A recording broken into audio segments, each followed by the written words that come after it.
약성경 737페이지에 기록이 되어져 있습니다. 찾으셨으면 우리 한 목소리로 같이 읽겠습니다. 5절부터 12절 말씀입니다. 시작. 에스라가 모든 백성 위에 서서 그들 목전에 책을 펴니 책을 펼 때에 모든 백성이 일어서니라. 에스라가 위대하신 하나님 여호와를 송축하매 모든 백성이 손을 들고 아멘 아멘 하고 응답하고 몸을 굽혀 얼굴을 땅에 대고 여호와께 경배하니라. 예수아와 바니와 세레비아와 야민과 악굽과 사부대와 호디에와 마세야와 그리다와 아사랴와 요사밧과 하난과 블라야와 레위 사람들은 백성이 제자리에 서 있는 동안 그들에게 율법을 깨닫게 하였는데 하나님의 율법책을 낭독하고 그 뜻을 해석하여 그들의 그 낭독하는 것을 다 깨닫게 하니 백성이 율법의 말씀을 듣고 다 우는지라. 총독 느헤미야와 제사장 겸 학사 에스라와 백성을 가르치는 레위 사람들이 모든 백성에게 이르기를 오늘은 너희 하나님 여호와의 성일이니 슬퍼하지 말며 울지 말라 하고 느헤미야가 또 그들에게 이르기를 너희는 가서 살진 것을 먹고 단 것을 마시되 준비하지 못한 자에게는 나누어 주라. 이 날은 우리 주의 성일이니 근심하지 말라. 여호와로 인하여 기뻐하는 것이 너희의 힘이니라 하고 레위 사람들도 모든 백성을 정숙하게 하여 이르기를 오늘은 성일이니 마땅히 조용하고 근심하지 말라 하니 모든 백성이 곧 가서 먹고 마시며 나누어 주고 크게 즐거워하니 이는 그들이 그 읽어 들려준 말을 밝히 알미라. 아멘. 아멘. 하나님의 말씀만 밝히 알아도 우리 성도들의 삶은 분명히 지금보다 100배는 변할 것입니다. 지금이야 바람 불면 눈 감아야 되고 어려운 일 만나면 두려움이 생기고 괴로우면은 눈물이 나고 우리의 감정과 우리의 인격에 많이 붙들려 있는 그러한 제한적 삶을 삽니다. 이것을 초월하여서 하나님의 백성 성도로 살 수 있는 비결이 뭐냐? 말씀대로 사는 것입니다. 이 말씀은 하나님의 말씀으로 우리가 믿습니다. 하나님의 영감의 말씀으로 주신 이 말씀을 아멘으로 믿고 그대로 따라가면 되는데 그대로 따라가는 것이 쉽지는 않습니다. 이 말씀을 마음에 간직하는 것도 어렵고요. 의도적으로라도 말씀을 바라보기를 원하지만 우리의 시각을 자주 놓칩니다. 다른 것 바라보느라고 말이죠. 아름다운 것 보고 재밌는 것 보고 번쩍이는 것 보느라고 정말 우리가 봐야 되는 하나님의 말씀 바라보지 못합니다.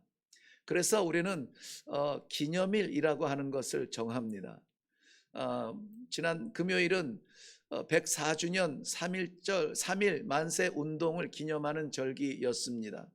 105년 전에 이 땅의 민족들의 그 가슴 어린 그 한많은 그 고통의 소리를 광장에 뛰쳐나가서 외쳤던 그날을 우리는 기념하기를 원하여서 104주년이라고 하는 이 기념일을 보내게 됐습니다. 생각해 보니까요, 100년이 넘었는데 그날을 기념하는 거예요. 100년이 넘었는데 말입니다. 왜 이 날을 그토록 간절하게 기억하고 기념하며 지키려고 할까요? 잊어서는 안 되는 날이죠. 잊어서는 안 됩니다. 그런데 지금 우리 가정 속에서 자라나는 우리의 자녀들, 우리의 손자, 손녀들이 3.1절 만세 운동에 대한 모르겠습니다만은 역사적인 가로놓기 정답은 채울 수 있을지 모르겠지만 저도 그 시대를 경험하지는 않았지만은 느낌의 간직함이 있거든요. 왜냐하면 저희 아버님이 그 45년 8.15 광복절에 함성을 잊지 못한다고 눈물을 글썽이면서 가르치셨던 그때를 저는 기억을 하는데요. 뭐라고 말씀 표현하시냐면은 천지가 진동하는 줄 알았다 그러시더라고요. 천지가 진동하는 줄 알았대요. 그래서 이게 도대체 무슨 일이냐, 지진이 났나 무슨 일인가 하고 나가서 알아보라고 할 때에 아버님이 뛰쳐나가서 보았는데요, 사람들이 막 달려오는데, 큰 길에서 막 달려오는데, 달려오면서 만세 만세 외치는데, 워낙 많은 사람들이 한 목소리로 외치고 워낙 많은 사람들이 이 한 길을 향하여서 이 동일한 마음과 동일한 길을 향해서 달려나가는 것을 정말 이 지축을 흔드는 소리처럼 들리더라고. 그 감격스럽게 말씀하시는 그 순간을 저도 공감하면서 듣게 돼요. 그래서 그랬겠구나라고 하는 그러한 마음으로 이 3.1절 8.15 이런 민족적인 그러한 감격을 저는 느끼게 됩니다. 그러니까 이 45년 8월 15일 그로부터 수십 년 지난 다음에 다시 한번 온 국민이 길거리에 나와서 만세를 불렀던 그 감격을 잊을 수는 없죠. 지금도 그 당시를 경험하였던 우리 어르신들이 계십니다. 저는 너무나 소중하게 정말 감사하게 여기고 있어요. 그러니 6.25처럼 아주 이 대한민국이 폐허가 되고 아무것도 남지 않은 그러한 빈털터리가 됐어도 한강의 기적을 어떻게 일으킵니까? 그 기억 때문에 그렇습니다. 어떻게 얻은 자유인데, 어떻게 얻은 나라인데 우리가 우리 당대에 무너져서는 안 된다. 그야말로 새벽잠을 자지 못하고 일을 하고, 뛰쳐나가서 몸이 부서져라 일을 하고, 손가락이 잘리면서 일을 하고, 시력을 잃으면서 등잔불 아래서 일을 하는 겁니다. 그렇게 해서 이룬 것이 한강의 기적이고 오늘날의 이 화려함이에요. 이 화려함만 주겠다고 하지 마시고요, 화려함을 줄 때에는 어떻게 이루었는지 역사적인 그러한 흔적들을 함께 나눌 수 있어야 됩니다. 그래야 오늘이 가치가 있어요. 역사를 잃어버린 민족에게 미래가 없다고 어른들은 말씀하고 있습니다. 어떻게 해서 이루었는지 그 땀을 기억하지 못하면 지금의 자유는 방종밖에 안 되는 거예요. 지금도 많은 사람들이 어려움을 겪지만은 그 당시에 저희 3.1절 만세 운동을 외칠 때에 우리 한국의 인구가 한 1600만 명쯤 됐다고 하는데요. 그때 100만 명이 넘는 106만 명 정도 되는 그러한 사람들이 이 만세를 부르러 길거리로 뛰쳐나오고 만세 현장에 있었다고 하면, 현장에 있을로 사라진 분들이 7천 명이, 거의 8천 명 되는 분들이 그 운동을 인하여서 자기 목숨을 내놓았습니다. 지금 우리 나라를 위하여서 목숨을 내놓고 외치면서 현장으로 사라질 용기가 있는 사람 과연 7천 명 될까요? 700명은 되겠습니까? 그날의 그 감정, 그 감동, 그 외침, 우리는 귀에는 들리지 않지만은 기억해야만 됩니다. 오늘 본문의 말씀의 배경은 이스라엘 백성들이 바벨론에서 70년을 노예로 살다가, 70년을 묶여 살다가 자유를 얻고 고향 예루살렘에 돌아왔습니다. 돌아왔을 때에 세 차례에 걸쳐서 돌아오게 되죠. 가장 먼저 돌아왔을 때는 스룹바벨과 여호수아를 통하여서 돌아오자마자 저들은 자기의 집을 고치기 전에 하나님의 성전부터 그렇게 다시 지었습니다. 그래서 그것을 여호수아의 성전이라 이렇게 부르기도 하죠.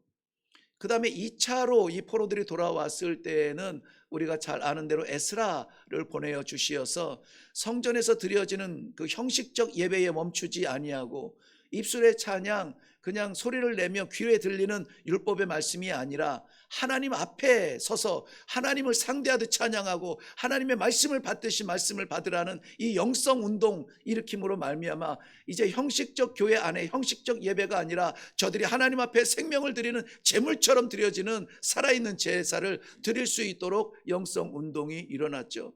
그리고 오늘 본문이 되는 이 느헤미야를 통하여서 세 번째 3차 포로 귀환이 일어났을 때는 성전이 지어져서 제사를 마음껏 드릴 수 있고, 또 어떻게 이 제사를 드려야 되는지, 어떤 마음으로 드려야 되는지 신앙의 길을 가르쳐 줬는데, 여전히 불안한 것은 무엇이냐? 무너진 성벽, 불타버린 성벽으로 언제 적들이 쳐들어올지 모르는 거예요. 언제 다시 짓밟힐지 모르고, 언제 다시 성전이 불탈지 모르는 거예요. 그래서 느헤미야를 통하여서는 저들의 마지막 보루가 되는 성벽을 재건하는 일을 50일 만에 마치게 되죠. 기적 같은 일이에요. 그러니까 이 성벽을 마쳤으니 이제는 침투당할 염려도 없습니다. 하나님 앞에 드려질 예배 성전이 있습니다. 그 앞에서 드려지는 예배의 정성, 영성이 무엇인지 깨닫게 되었습니다. 이제 마음껏 하나님께 예배를 드리면 되는 것이었죠. 그 광경을 우리는 오늘 보게 되는 것입니다. 어떠한 삶을 살았던지, 무엇 때문에 바빴던지, 무엇에 내 생각이 지배를 당했던지, 나의 많은 시간을 무엇을 위해서 보냈든지, 그것이 이제는 하나님을 향하고 하나님 앞에 산 제사를 드리는 듯, 산 제물로 올려지는 듯 우리의 예배가 예배될 때에 하나님께서 우리를 놓지 아니하시고 그 의로우신 오른손으로 우리를 잡으시고 여전히 우리를 세워주시고, 마지막 시대에 존재하는 성도, 존재하는 교회가 아니라 하나님께서 마음껏 휘둘러 쓸 수 있는 교회요, 하나님께서 마음껏 축복해도 마르지 아니하는 성도들의 삶이 되도록 오늘 말씀을 통하여 저희들에게 축복해 주시는 것입니다. 우리 8장 1절 말씀에 가보면은요, 이스라엘 자손이 자기들의 성읍에 거주하였더니 7째 달에 이르러 모든 백성이 일제히 수문 앞 광장에 모여 학사 에스라에게 여호와께서 이스라엘에게 명령하신 모세의 율법책을 가져오기를 청하매 저들이 모였습니다. 그리고 그 모여있는 날을 7째 달에 모였다고 합니다. 7째 달이라고 하는 것은 지금 우리 태양력으로 하면은 9월에서 10월 사이가 되는데요, 7째 달에는 저들에게 굉장히 중요한 그러한 일을 해야만 됩니다. 뭐냐면 우리 다 기억할 줄로 아는데요, 하나님께서 이스라엘 백성들에게 이스라엘의 모든 백성은 1년에 3차례 반드시 여호와 앞에 서야 됩니다. 무슨 날이 있었죠? 6월절, 그렇죠. 6월절, 그리고 오순절, 그리고 초막절, 그렇죠. 장막절이라고 하는 초막절이죠. 오순절은 무엇을 기념하는 날입니까? 출애굽 역사죠. 애굽에서 430년 노예로 살고 있다가 하나님께서 때가 되어서 그 이스라엘 백성들을 건져주시는 마지막 징표가 무엇이냐? 문설주에 바른 어린 양의 피를 말미암아 사망의 사자가 그 집에 들어가서 장자를 죽이지 아니하고 첫 것을 죽이지 아니하고 그 피의 언약을, 그 피의 약속을 언약 삼아서 그 죽음의 사자가 넘어간다 해서 6월절을 지키게 됩니다. 그러므로 이스라엘 백성들은 6월절을 보낼 때마다 하나님의 생명의 역사, 구원의 역사를 기념하게 되죠. 그리고 오순절은 어떤 날일까요? 오순절, 출애굽한 이후에 50일 만에 저들이 하나님의 생명의 말씀을 받습니다. 시내산에서 이 계명을 받죠. 하나님의 말씀을 직접적으로 받아요. 그런데 이 직접적으로 받는 그 현장에 있지는 않았죠. 모세가 산에 올라가서 40일 금식하면서 돌판에 새겨주신 하나님의 말씀을 가지고 와요. 그런데 이것이 신약시대에 와서 하나님의 직접적인 역사가 나타납니다. 여러분, 우리가 지금 이 환경, 시설, 모든 것들이 다 완벽하고 다 좋은데도 목사님들이나 이 교회에서 가끔 습관적으로 하는 이야기가 있어요. 뭐라고 하냐면 초대교회로 돌아갑시다. 초대교회로 돌아갑시다. 이렇게 얘기해요. 여러분, 초대교회로 돌아가고 싶으세요? 질문이 잘못됐죠. 네. 모든 환경은 지금으로, 그러나 우리의 영성은 초대교회로 돌아간다라는 말은 아마 그때에 3,000명 5,000명이 막 부흥한다고 하니까 그때로 돌아가면 지금도 부흥할 것이라 이런 꿈을 꾸는 사람은 없을 것입니다. 왜 초대교회로 돌아가냐면은 초대교회는 사람들이 무엇을 해서 모이는 것이 아니라 그러니까 사도들의 메시지 설교가 좋아서 3,000명 5,000명씩 돌아선 것이 아니에요. 사람들의 재주가 좋고 프로그램이 좋아서 가는 곳마다 믿음의 공동체가 생긴 것이 아니란 말이죠. 먼 곳 저 이국 땅에 사는 그러한 고국을 떠난 사람들도 거기서라도 어떻게 모여서 예배드리겠다고 하는 것은 거기서 어떻게 유대인의 전통 음식을 먹고 전통을 지키며 그러한 재미 때문에 모인 것이 아니란 말이죠. 초대교회 형성 자체가 사도행전 1장 2장 연결해서 예수님께서 승천하실 때 말씀하시죠. 약속하신 것을 기다리라. 예루살렘을 떠나지 말라. 저들이 그 약속하신 것을 기다릴 때 사도행전 2장에서는 성령의 충만함이 불의 꽃과 불의 혀처럼 저들 위에 임하사 저들이 성령이 말하게 하심을 따라서 말했다고 했습니다. 그 성령이 실제적으로 성도들 안에 임재하시고 저들이 성령이 말하게 하심을 따라 말하기 시작했던 그 순간에 어떤 일이 일어났느냐? 저들이 모여서 기도하며 말씀을 받을 때에 그런 역사가 나타나죠. 그럴 때에 저들이 나가서 외치는 것은 복음이 되었고 생명이 되었습니다. 그럴 때에 3,000명 5,000명이 모여 세례를 받았고 그럴 때에 가는 곳마다 믿음의 공동체가 세워졌던 것입니다. 그러므로 오늘 이렇게 이 절기들을 지키는 이 모습 속에서도 6월절이면 6월절, 오순절이면 오순절, 우리가 반드시 지켜야 되는 것은 지켜야 돼요. 오순절을 50일째 지키지 않는 것은 하나님은 숫자 속에 감춰져 있지 않기 때문에 그렇습니다. 그런데 이 설명이 너무 길어졌는데요. 여기에서 말하는 이 7월, 우리 태양력으로 말하는 9월과 10월에는 장막절이라고도 하는데요. 초막절을 지키게 돼요. 바로 그 초막절을 위한 저들의 모임이 될 수 있는데요. 이 초막절에는 저희들이 자기들의 거처에서 지키는 절기가 아닙니다. 오늘도 8장 1절에서 이스라엘 자손들이 자기들의 성읍에 거주하였더니 저들을 광장에 불러내셨다고 했잖아요. 그래서 저들의 거처에서 있는 것이 아니라 이 초막절에는 모든 식구들이 다 자기의 집을 떠나서 광야 들로 나가서 일주일 동안 7일 동안을 보내는 거예요. 그래서 그때 7일 동안 보내기 위해서 텐트를 치기도 하고, 텐트가 없는 사람들 없는 사람들은 나무 가지나 나무 잎사귀를 덮어서 아무튼 이 장막을 만들어요. 그래서 7일 동안 이 광야에서 머물게 돼요. 제가 이 설교를 한 2번 한 것 같아서 자세한 설명은 안 해도 될 거라고 생각했는데, 들으시는 우리 성도님들이 처음 듣는 것처럼 눈을 동그랗게 뜨시니 제가 마지막처럼 말씀을 드립니다. 이 초막절이 왜 중요하냐, 오늘 이 수문학 광장의 이 성회가 왜 중요하냐 하는 거예요. 뭐냐면은 초막절에는 저들이 온 집안이 전부 광야에 나가서 7일 동안을 머무는데, 거기에서 밤하늘의 별을 보는 것도 하루 이틀이고, 텐트 캠핑의 그러한 흥분도 잠시죠. 저들이 할 수 있는 이 7일 동안에 해야만 되는 사명이 있어요. 뭐냐면 이 7일 동안에 하는 것은 하나님께서 이 이스라엘 백성들을 430년 노예로 살던 애굽에서 출애굽시키시고 광야 40년 동안을 어떻게 역사하셨는지, 어떻게 인도하셨는지 하나님의 은혜가 아니면은 우리는 살 수도 없었다. 왜요? 우리가 농사에서 벌어먹은 적이 없어요. 광야에서는. 왜 그렇습니까? 우리가 땅 파서 이 마신 물이 없어요. 우리가 키워서 먹은 짐승은 2달 만에 다 끝나버렸습니다. 하나님께서 메추라기를 보내어서 저들에게 고기를 먹게 하셨습니다. 길을 알아서 간 것이 아니에요. 경험 삼아 이때는 계곡으로 가야 돼, 이때는 산으로 올라가야 돼, 알아서 간 것이 아니라 구름기둥 불기둥으로 인도하는 대로 갔더니 가나안에 이르렀더라고 하는 이 광야 40년에 대한 하나님의 은혜를 잊지 말라고,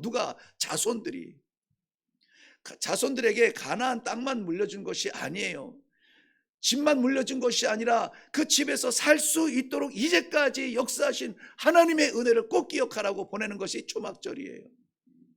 그래서 이 초막절의 절기의 가운데에서 이렇게 수문학 광장에 모여서 하나님의 말씀을 받는다는 것은 놀라운 일입니다. 사람의 방법으로 살아가는 삶이 아닙니다. 하나님의 말씀대로 살아야 되는 사람들이 하나님의 백성이고 성도입니다. 그래서 오늘 에스라 선지자를 통하여서 펼쳐진 그 하나님의 말씀은 사람의 좋은 글귀 갖다가 적어놓은 것이 아니에요. 하나님이 이스라엘 백성에게 명령하여 기록한 것을 가져오라, 그래서 펼친 것이 하나님의 말씀인 것입니다. 선택이 아니에요. 선택이 아닙니다. 이렇게 하지 아니하면 죽습니다. 살리시기 위한 하나님의 안전장치예요. 그러니 제가 뭐 이 서두에 말씀드린 것처럼 왜 우리가 삼일절을 기억합니까? 100년도 더 된 일을 왜 기념하고 기억해야 됩니까? 오늘의 우리 이 옷은 거저 입은 것이 아니라고요. 골라 먹는 음식은 거저 생긴 음식이 아니라고요. 오늘의 이 신앙의 자리도 마찬가지입니다. 거저 받은 것이 아니에요. 선교사들의 선교의 그러한 피가 하루도 지나지 못하고 대동강변의 그 모래바닥에 스며드는 그 피 한 방울로 인하여서 오늘 우리가 마음껏 찬송할 수 있는 겁니다. 이 예배를 가벼이 여기지 마세요. 지금 우리의 이 예배와 크게 다르지 않습니다. 말씀을 펼치시고 다 같이 일어나서 아멘 아멘으로 화답하고, 이 당시에 본문의 말씀처럼 수문 앞 광장에서의 이 집회가 지금 수천 년 전한 지금에도 돌아가고 싶은 영광의 자리라면 오늘 이 자리도, 우리가 드리는 이 예배도 우리의 자손들이 드리고 싶은 그러한 예배를 드려야 되지 않겠습니까? 잊혀지는 예배가 아니라, 순서에 따른 예배가 아니라, 형식적 예배가 아니라 하나님 앞에 간절하게 드려지는 이러한 생명의 예배가 되시기를 주님의 이름으로 축원합니다. 그런데 우리 힘으로 되는 것은 아니에요. 그래서 오늘 이 말씀을 묵상하면서 그 말씀의 제목을 너희의 힘이라 이렇게 정했습니다. 뭐가 우리의 힘입니까? 뭐가 성도의 힘입니까? 세상 사람들처럼 정말 대박 한번 나면은 힘있게 살아갈 텐데, 그 대박이 힘이라면 세상과 다를 게 없죠. 하나님 안 계셔도 대박 난 사람들 많습니다. 건강 주시면은 그것을 인하여서 한번 일해볼 텐데 지금은 제가 너무 약해요. 건강이 핑계라면은 우리보다 훨씬 더 건강한 세상 사람들 얼마나 많은지 몰라요. 근육쟁이들 나와서 그 근육 뭐 이 운동하는 사람들만 모아서 프로그램 해가지고 막 우리 50대 60대 아저씨들 기죽게 만드는 그런 프로그램도 있더라고요. 건강만 가지고 한다면 우리요 감당이 안 됩니다. 힘이 있어서 사역하는 사람은 어디 있겠어요? 그런데 오늘 하나님께서 이 말씀을 통하여서 우리에게 힘을 주십니다. 이 힘을 받으시기를 바랍니다. 이 힘을 꽉 붙잡으시기 바랍니다. 면역력 자꾸 떨어진다고 할 때 다른 거 필요 없이 면역력 챙기려고 하잖아요. 우리가 나의 기도가 약해지면 기도 챙기시고, 말씀이 희미해지면 말씀도 붙잡으시고, 찬양에 힘이 떨어지면 찬양도 하시고, 어떻게 그렇게 할까요? 왜 그렇게 해야 됩니까? 오늘 하나님께서 주시는 하늘의 힘을 반드시 받고 돌아갈 수 있기를 바랍니다. 사랑하는 성도 여러분, 성도는 예배 드린다는 것 이 자체가 힘이에요. 이 예배 자체가 우리에게 힘이 되는 것입니다. 하나님의 택하신 백성들은 하나님 앞에 있을 때에 자존감이 생겨요. 세상에서 성도하면 누가 우와 성도야 예수 믿어 알아줍니까? 하나님 앞에서 나 하나님 믿습니다. 그래 잘했다 잘했다. 하나님께서 그 눈빛을 마주하시고 그 손으로 잡아주시고, 우리의 몸부림치는 연약하지만 몸부림치는 우리의 예배를 받아주시는 하나님 앞에서 고람되어 신전신앙 하나님 앞에서 살아갈 때에 우리 성도는 힘을 얻습니다. 좌절했다가도 하나님 앞에 서세요. 힘들었을 때도 고개를 들고 하나님 앞에 서세요. 예배의 자리를 건너뛰지 마세요. 좀 이따가도 나누겠지만은, 아니 지금 나눌게요. 제가 우리 성도들의 예배 시간을 조금 강조하고 싶은 생각이 있어요. 사명을 받으려면 사명을 선포하는 이러한 예배의 자리에서 들어야 직접적이고 너무나 아름다운데요. 여러분 주일이면 일주일 내내 고생하고 뭐 낮에 예배 한번 드려서 일주일에 한번 드리는 거 피곤하지만 내가 나가서 예배를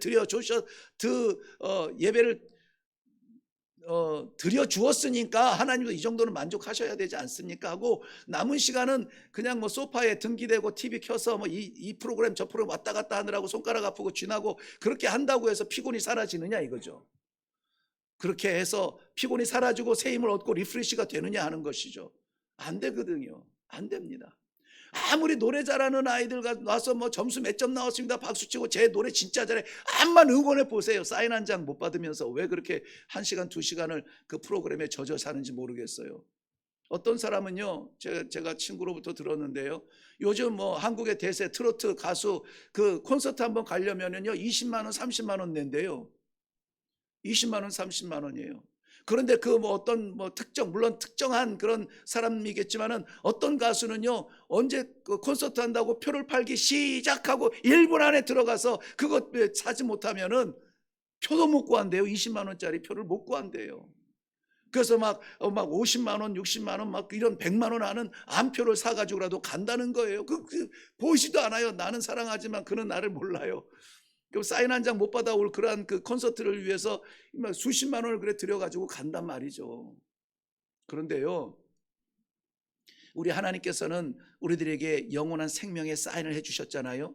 지워지지 않는 사인이에요. 예수 십자가의 보혈로 기록한 사인이라서요, 그건 바꿀 수도 없는 사인이에요. 그 하나님을 응원하고 그 하나님을 찬양하고 그 하나님의 영광을 바라보지 아니하고 아무쪼록 간절히 바라는 것은 TV에서 몸풀지 마시기 소파에서 피곤이 가시도록 기대하지 마세요.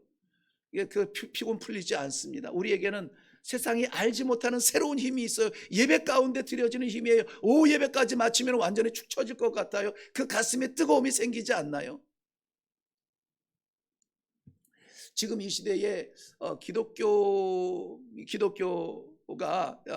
지구촌에 물이 바다 덮음 같이 이 복음이 덮여져야 되는 이때에 적그리스도처럼 이 기독교의 복음에 저항하는 가장 큰 세력이 있습니다. 이슬람이에요. 무슬림이죠. 이 인구들 가운데, 지구촌에 살아가는 인구들 가운데 크리스찬들이 약 25억 정도가 된다고, 26억 정도 된다고 해요. 통계 자료마다 살짝 차이들이 있고 시기마다 차이가 있어서 뭐 나중에 찾아봤더니 뭐 7억이네 막 이렇게 하실 것은 아니고요. 어쨌든 그 정도 돼요. 그런데 이 이슬람 무슬림들은 지금 약 20억쯤 됩니다. 그래서 19억에서 20억 정도를 잡습니다. 뭐 그 다음에 이제 뭐 힌두교가 뭐 한 10억은, 왜냐하면은 거기는 워낙 많은 인구가 집중되어 있는, 전 국민이 그런 집중되어 있는 종교이지만은 이 보편적 종교 가운데서는 기독교와 이 무슬림, 이슬람이 적그리스도처럼 기독교를 대항하고 있습니다. 중요한 것은 기독교 인구 25억은 정착되어 있는 숫자예요. 변하지 않아요. 올라가질 않습니다. 그런데 이 무슬림들이 약 10억에서 20억 되기까지 이 성장 곡선이요, 정말 이 10년, 20년 안에 이루어지는 이 성장 곡선은 우리가 눈여겨봐야 되는 것들이죠. 저들은 왜 저렇게 강성일까요? 이 강성은 좀 거친 표현이지만은 왜 그렇게 열심일까요? 목숨 걸고, 왜 알라를 위해서 목숨 걸고 이 화약고 속에 뛰어들까요? 우리가 생각하면은 쟤네들 완전히 미친 것 같지 않으세요? 광신자 같지 않으세요? 근데요, 제가 그 무슬림 지역에서 20년 동안을 섬겨 보니까는 부러운 구석이 있더라고요. 물론 악한 것은 모양이라도 흉내내지 말라고 했는데 그럼에도 불구하고 부러운 게 있어요. 무슬림들이 여러분 얼마나 많이 기도하는지 아세요? 하루에 몇 번 기도한다고요? 하루에 5번씩 기도해요. 해가 뜨기도 전에 기도해요. 해가 뜨고 나서 중천에 올랐을 때, 물론 보통 해가 중천에 있을 때는 다 쉬는 시간이에요. 중동 지역, 아프리카 지역이요. 그런데 해가 중천에 떠 있을 때 기도해요. 오후 3시에 기도합니다. 5시에 기도해요. 그리고 해가 지고 나서, 깜깜할 때, 해가 지고 나서 밤이 시작할 때 또 기도합니다. 5번을 기도해요. 지금 무슬림들이 세계에 워낙 많이 흩어지니까는 흩어진 무슬림들 속에서 그 현지 사회, 미국이나 뭐 이런 데서 자꾸 이렇게 마찰이 일어나는데, 왜 마찰이 일어나냐면은요, 기도 시간 달라는 거예요. 예를 들어서 내가 무슬림인데 한국에 와서 직업을 얻었는데 버스 운전사로 직업을 얻었어요. 운전을 하다가 정한 시간이 되면은 저 메카를 향하여서 기도해야 돼요. 열심히 있는 사람은 차 세우고 기도합니다. 물론 그 땅에서의 이야기지만은요, 여기서는 그 시간을 어떻게 해서든 만들어내겠죠.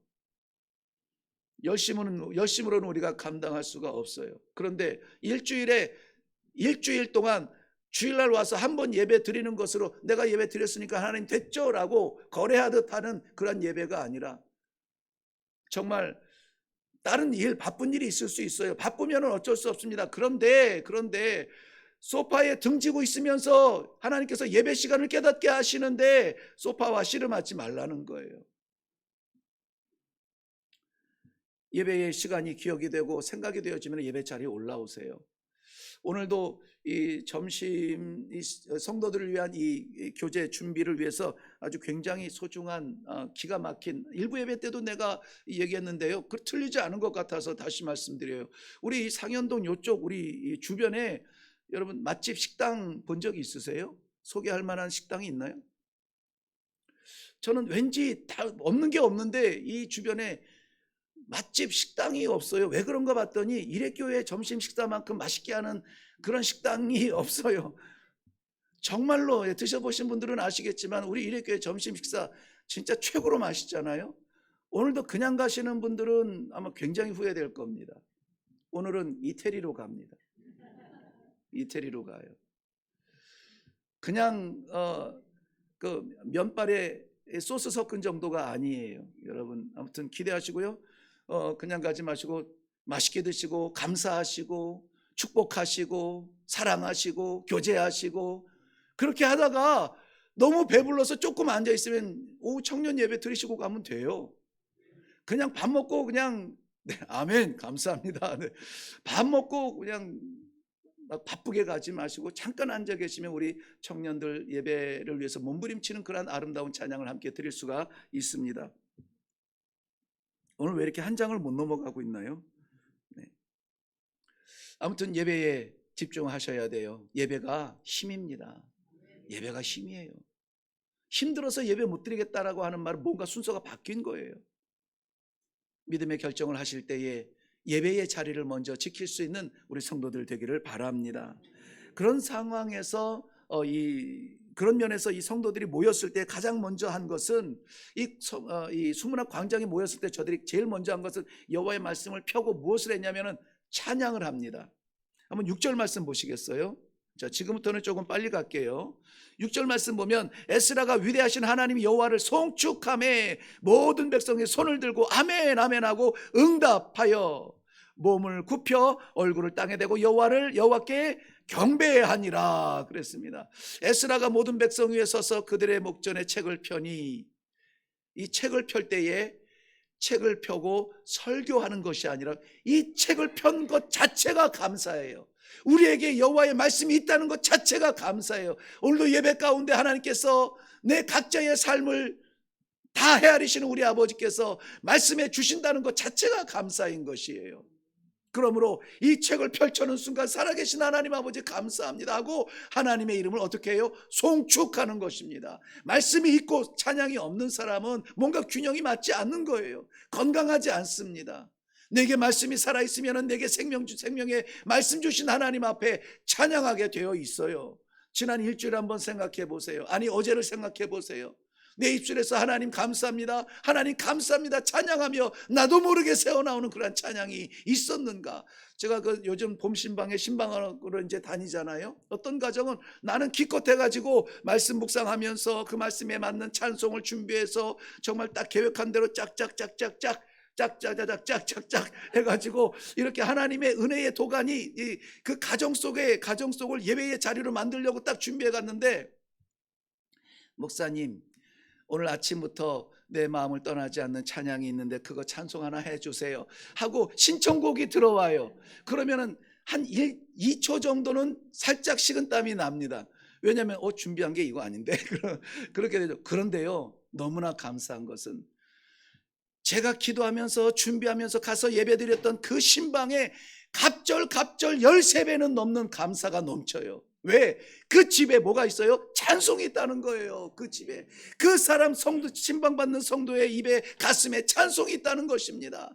그러니 그 찬송이 있는 그 입술을 하나님이 막으시겠습니까? 안 막으세요.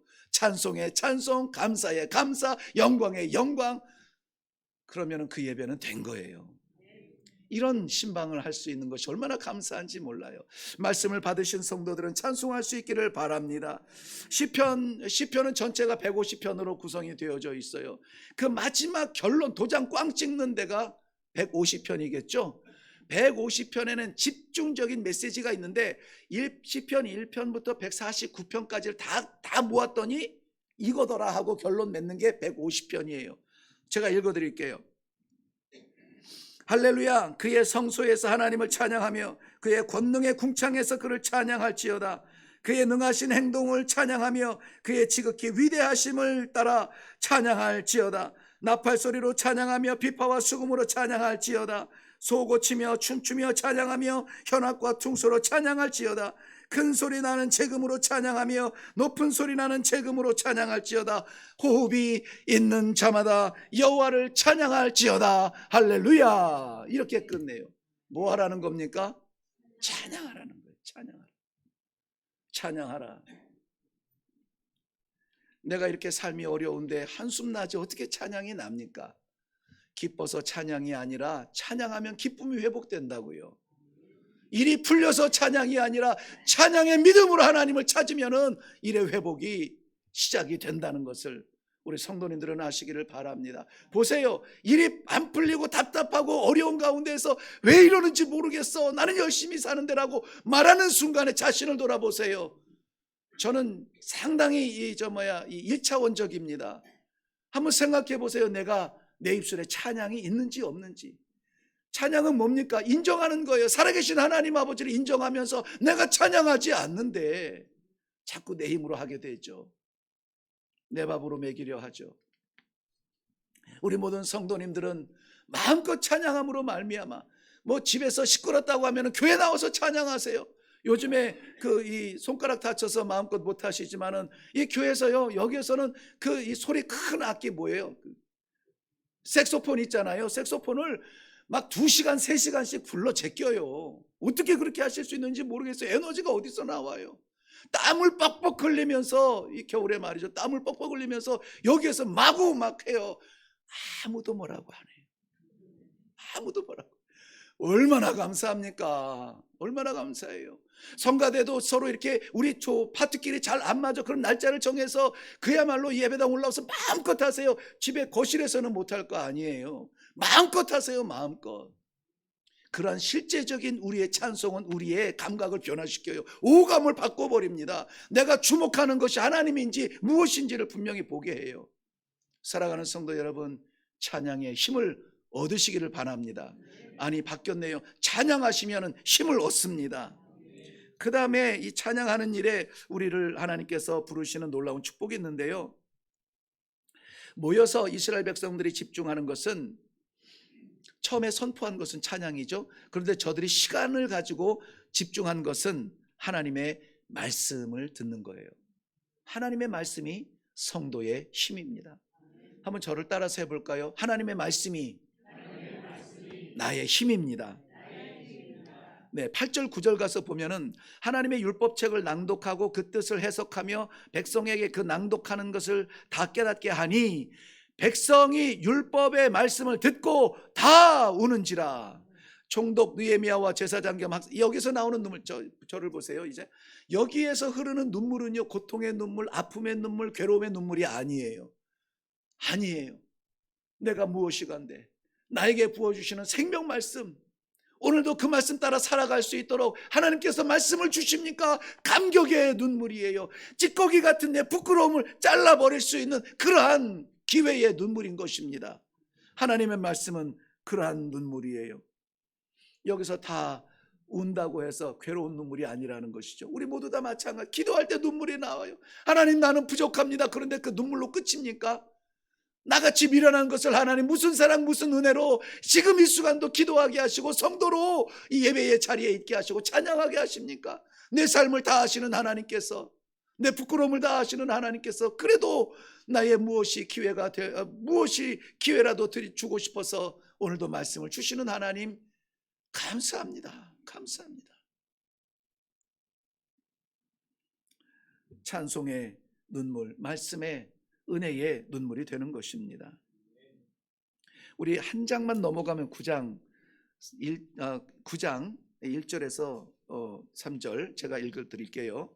그달 29날에 이스라엘 자손이 다 모여 금식하며 굵은 배 옷을 입고 티끌을 무릅쓰며 모든 이방 사람들과 절교하고 서서 자기의 죄와 조상들의 허물을 자복하고 그날에 낮 4분의 1은 그 자리에 서서 그들의 하나님 여호와의 율법책을 낭독하고 낮 4분의 1은 죄를 자복하며 그들의 하나님 여호와께 경배하더라. 여기서 이방인들과 절교했다는 것은 상대하지 않았단 말이 아니라 이방인의 습관을 다 버렸다는 이야기예요.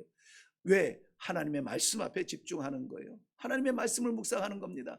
지금 우리 이따 광고에도 하겠지만은 큐티인 시작한 지 2달이 지나 3달째인데요. 1, 2월 달 우리 교재가 다 끝났죠. 안타깝게 3월 1일이 금요일이었습니다. 그래서 교재는 준비가 되어 있는데 우리 성도님들은 아직 금요 새벽 예배나 기도에 안 오신 분들은 아직 교재가 없을 줄로 알아요. 오늘 갈 때 무조건 책들을 가져가셔요. 큰 거든 작은 것이든 상관없이 요번부터는 아예 그 책을 균열가로 만들었어요. 그냥 5,000원만 받으려고요. 큰 거는 6,000원짜리인데 그냥 5,000원만 받으려고요. 그 1,000원은 하나님이 채워주셨으니까는 큐티 하는 게 말씀 묵상하는 것이 중요합니다. 꼭 가져가세요. 꼭 가져가세요. 제가 사실은 1월 2월 달에는 1월 2월 거 그 재료는 제가 이렇게 강조하지 않았어요. 그런데 한두 달 해보니까는 너무나 좋아요. 내 세계가 깨어져요. 그러니까 내가 패배해서 깨어지는 것이 아니라요. 제가 지금 60 넘었는데 60평생 붙들어왔던 내 세계보다 넓은 하나님의 은혜의 세계가 있더라고요. 내가 이 말씀에 대한 고집이 있었는데 그 말씀을 묵상하다 보니까는 너머에 있는 하나님의 은혜가 있는데 나는 여기에 갇혀서 이 말씀은 이거야, 이 말씀은 이거야, 여기에 갇혀 있었다는 거예요. 너무 좋아요. 물론 어려워요. 나 자신을 깨트리는 거. 목사의 이 자존심으로 내가 받았던 내 말씀을 내려놓고 누군가의 자료에 의존한다는 것은 사실은 쉬운 일은 아니에요. 그럼에도 불구하고 참 힘이 되고 눈이 밝아지고 나누고 싶은 마음이 생기는 거예요. 성도 여러분, 기왕 한번 믿을 거 힘 있는 성도로, 능력 있는 성도로 살고 싶다. 방법은 하나님의 말씀을 묵상하는 겁니다. 묵상하세요. 말씀이 우리의 힘입니다. 디모데전서 3장 15절 이후의 말씀에는 이렇게 기록했어요. 성경은 능히 너희로 하여금 그리스도 예수 안에 있는 믿음으로 말미암아 구원에 이르는 지혜가 있게 하느니라. 모든 성경은 하나님의 감동으로 된 것으로 교훈과 책망과 바르게 함과 의로 교육하기에 유익하니 이는 하나님의 사람으로 온전하게 하며 선한 일을 행하기에 온전하게 하려 함이라. 교훈하고 싶으십니까? 책망하고 싶으십니까? 가르치고 싶으십니까? 하나님의 말씀을 기준으로 하시기를 바라요. 하나님의 말씀은 때로는 양날선 검처럼 예리하여서 내 부끄러운 부분을 찔러 쪼개기까지 하는데요, 그 고통은 감내해야만 됩니다. 잘라낼 건 잘라내어야 됩니다. 그래야 새살이 돋고 건강을 회복할 수 있어요. 사랑하는 성도 여러분, 말씀의 사람이 되시기를 바랍니다. 마지막으로 한 가지만 더 말씀을 나누겠습니다. 성도의 힘. 무엇이 성도의 힘일까? 그저 성도는 기도할 때 힘나요. 기도할 때 힘을 얻습니다. 근데 희한하게요, 진짜 실제적으로 기도할 때는 그냥 모르겠어요. 힘든지 모르게 그냥 막 기도를 하게 되는데 기도 딱 마치고 일어날 때는 약간 띵 할 때가 있어요. 저는 이제 주로 새벽 예배 때 그러거든요. 새벽 예배 때 아침에 밥 먹고 새벽 예배 오진 않으니까는 빈속으로 오게 되고 아무튼 그렇게 되잖아요. 뭐 물도 안 마시고 그렇게 시작을 하는데 새벽 예배 설교를 대충 하지 않거든요. 정성을 다해서 우리 성도님들의 기도의 제목을 나눌 수 있도록 하는데, 설교하고 나서 기도할 때에 저도 우리 워낙 점잖으신 성도님들의 그 기도의 문을 좀 열기 위해서 조금 이렇게 기도를 자유롭게 할 수 있도록 그렇게 기도하고 있거든요. 그런데 그러다 보니까는 아무래도 그게 약 1시간 걸려요. 말씀 시작부터 마치기까지. 저는 새벽 예배는 어쨌든 아무튼 30분 정도 기도하는데요. 그리고 나서 일어나려면 가끔 이렇게 휘청 띵 할 때가 있어요. 근데 그건 육체적으로 이 밸런스가 안 맞는 거지요. 내 내면의 세계는 뜨겁습니다. 뜨거워집니다. 오늘 어떻게 살아야 될지가 분명히 정해져요. 오늘 가야 될 길이 정해집니다. 오늘 만나야 될 사람들이, 예를 들어서 친구들과의 만남이 있고 또 어떤 신방이 있고 뭐가 있어요. 그 모든 것들이 기도 가운데 있지만은 가서 내가 무엇으로 어떻게 쓰임 받을지, 내가 무슨 말을 해야 될지, 어떻게 해야 될지가 정해지니까 너무 좋아요. 너무 좋아. 안갯길이 아니에요. 안갯길이 아니라 하나님께서 말씀을 나누게 하시고 기도 가운데 확신을 주셨으니 그대로만 살아가는 거예요. 물론 사람들에게는 오해받고 사람들에게는 손가락질 받을 수 있는 상황이 없지 않아 생길 수 있지만 괜찮아요. 하나님 앞에서 하나님을 상대하는 삶에서 후회하지 않습니다. 기도는 나를 나되게 하는 힘이 됩니다. 이스라엘 백성들 출애굽한 이후에 출애굽해서 와 자유다 하고 뛰쳐나가자마자 어려움을 만나죠. 어떤 어려움이죠? 홍해바다가 앞을 가로막습니다. 그것만 있나요? 뒤에는 후회하는 애굽의 왕이 바로 왕이 군대를 병거를 몰고 다 죽이겠다고 먼지를 일으키면서 쫓아갑니다. 자, 뒤에는 애굽의 병사들이 쫓아와요. 앞에는 홍해바다가 널려 있어요. 우리가 생각하는 이스라엘 백성들은 어떻게 했을 것 같아요? 어떻게 했을 것 같아요? 불평했죠. 맞아요. 아, 이스라엘 백성들이면 뻔해 불평했을 거야. 그런데 놀라운 사실이 있습니다. 물론 불평해요. 그런데 쫓아오는 애굽의 병거가 있고 앞에는 가로막고 있는 홍해가 있고 모세를 향하여서 왜 우리 여기까지 끌고 와서 죽게 하냐는 요 불평 합니다. 하는데 그 사이에 무슨 일이 있냐면은 저들이 여호와 하나님께 기도해요. 그 아주 짤막한 이 한 문장도 아니고 짤막한 건데 우리가 잊어버릴 수가 있어요. 역시 그러면 그렇지. 출애굽기 14장 10절 11절 말씀은 이렇게 기록합니다. 이스라엘 백성이 심히 두려워하여, 두려움 맞죠? 두렵죠. 군사도 두렵고 홍해 바다도 두렵고 죽을 일도 두렵죠. 두려워하여 그 다음에 이렇게 기록해요. 여호와께 부르짖고 모세에게 불평하였다. 여러분 마음에 안 들면 불평하세요. 하는데 여호와께 부르짖고 그 다음에 불평하세요. 그러면 살 길이 열립니다. 여호와께 부르짖지 않고 불평만 하니까는 죽을 것 같은 거예요. 신앙생활 재미가 없고 도망가고 싶고 여기가 맞나 싶고 하는 거예요. 여호와께 부르짖고 불평하시고 여호와께 부르짖고 눈물 흘리시고 여호와께 부르짖고 주저앉으세요. 하나님께서 건너게 하십니다. 하나님께서 그 군대 막아주십니다. 그 힘이 어디에서 있어요? 기도 가운데 있다는 겁니다.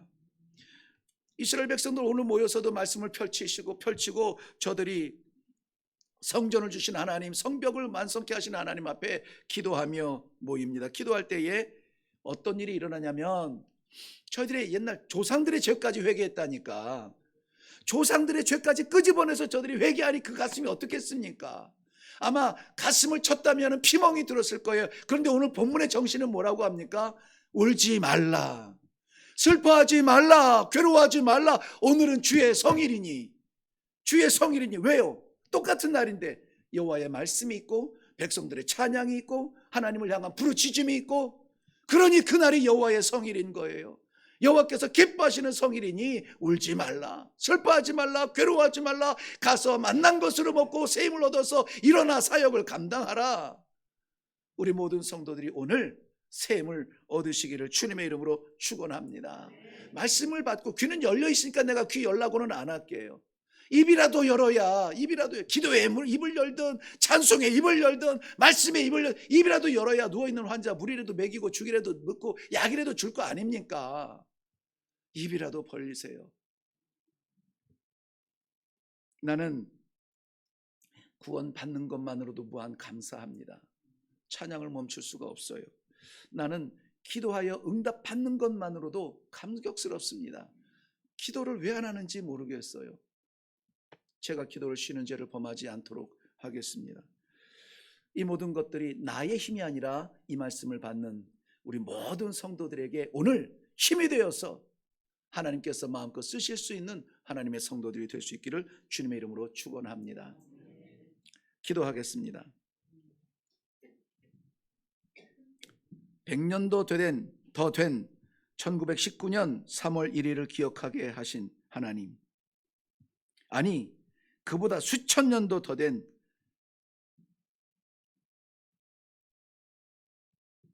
수문학 광장에 이 예배를 기억하게 하사 오늘 도전받게 하신 하나님, 사랑하는 성도들이 그저 그런 성도로 존재하며 세우신 교회가 많은 교회 중에 하나가 아니라 정말 하나님의 힘 있는 성도가 되고 능력 있는 교회가 되어서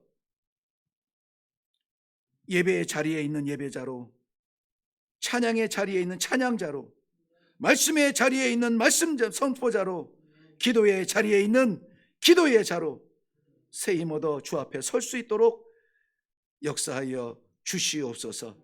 이 성일에 우리의 눈물을 닦고 힘을 얻어서 함께 기쁨으로 뛰쳐나아가 세상을 변화시키는 아름다운 역사를 이루어 주실 줄로 믿사옵고 예수님의 이름으로 기도하옵나이다. 아멘.